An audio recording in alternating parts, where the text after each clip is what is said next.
അസ്സലാമു അലൈക്കും. വലൈക്കും അസ്സലാം വറഹ്മത്തുള്ളാഹി വബറകാതുഹു. എനിക്കൊരു സംശയം.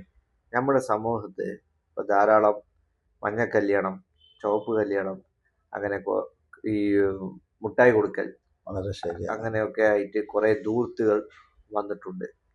അതിനെക്കുറിച്ച് ഉസ്താദിന് എന്താ അഭിപ്രായം? അൽഹംദുലില്ലാഹ്, നല്ല പ്രസക്തമായ ഒരു ചോദ്യമാണ് ചോദിച്ചത്. ഇന്ന് സമൂഹത്തിൽ നടക്കുന്ന ആർഭാട കല്യാണങ്ങളും കല്യാണത്തിന് മുമ്പുള്ള മിഠായി കൊടുക്കൽ ചടങ്ങുകളൊക്കെ അതൊരു ധൂർത്തായി മാറിയിരിക്കുകയാണ്. ഒരു സാധാരണക്കാരനെ പെൺകുട്ടിയെ കല്യാണം കഴിച്ചു കൊടുക്കാൻ പേടിക്കുന്ന സാഹചര്യത്തിലേക്ക് നീങ്ങിയിരിക്കുകയാണ്.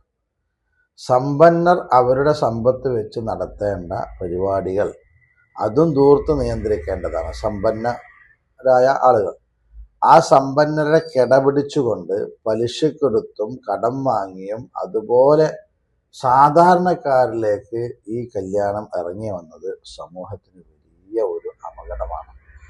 അത് വലിയൊരു അപകടത്തിലേക്കാണ് പോകുന്നത്. 3-4 ദിവസം കല്യാണങ്ങൾ, കടങ്ങൾ വാങ്ങി, മറുഭാഗത്ത് ഒരു കുട്ടിയെ ഒരു അരപ്പവൻ പോലും കൊടുക്കാനില്ലാതെ കല്യാണത്തിന് പ്രയാസപ്പെടുകയാണ്.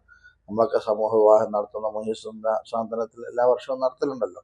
എത്രങ്ങാനും കോളുകൾ ആ ദിവസം വരുന്നത്. 2 കൊല്ലമായി നമ്മൾ നടത്തിയിട്ട് ഈ വർഷം നടത്തണമെന്ന് പറഞ്ഞ ആളുകൾ വിളിക്കുകയാണ്, സ്വർണത്തിന്റെ വിലയും എല്ലാം പറഞ്ഞിട്ട്.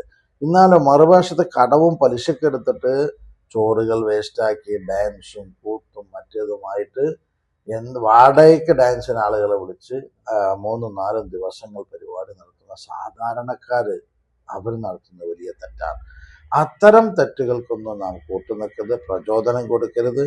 അത് ഏത് നിലക്കും മഹല്ലടിസ്ഥാനത്തിലായാലും ശരി, വ്യക്തിപരമായ ഇടപെടലിലൂടെ ആ പ്രവണതകളൊക്കെ നാം ഒഴിവാക്കാൻ ശ്രമിക്കണം.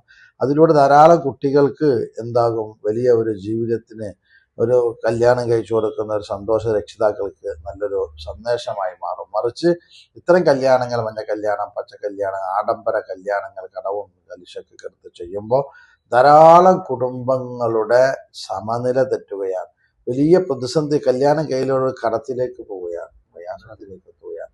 അപ്പൊ അത്തരം പരിപാടികൾ നാം ഒരിക്കലും പ്രോത്സാഹിപ്പിക്കരുത്, നിരുത്സാഹപ്പെടുത്തണം. നാം നമ്മുടെ മക്കളെ പോലെ എല്ലാ മക്കളെയും കണ്ട്, നമുക്കിപ്പോൾ കണ്ടിട്ടുണ്ടല്ലോ എത്രയോ കല്യാണങ്ങളൊക്കെ ഇന്ന് ഡൈവേഴ്സായി പോവുകയാണ്. കാരണം കല്യാണത്തിന്റെ തുടക്കത്തിൽ തന്നെ പലിശയും അതുപോലെ കടമൊക്കെ എടുത്തിട്ട് കാട്ടിക്കൂട്ടുന്നത്. കല്യാണം ചെറുതായി നടത്താം.